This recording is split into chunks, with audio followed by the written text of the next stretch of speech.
I'm Kathleen Sweats. I started coming to Health and Balance a few years ago because I was so exhausted and so tired all the time. I would get up and go for a walk and have to go back to bed. I didn't know what was wrong with me. I came to see Dr. Lisa, and she has changed my life. I was,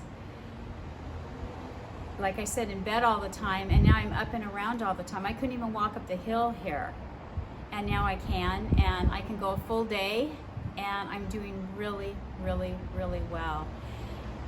She's so intuitive and intelligent about finding out what's going on in your body and what ticks.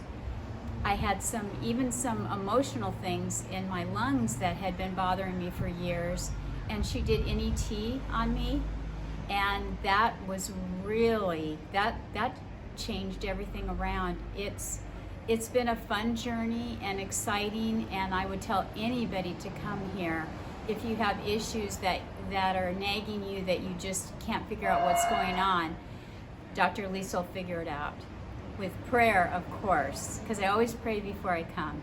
And then she seems to, and she prays too, she tells me, and she figures out what's going on, and then I can go forward, upward and onward. Thank you.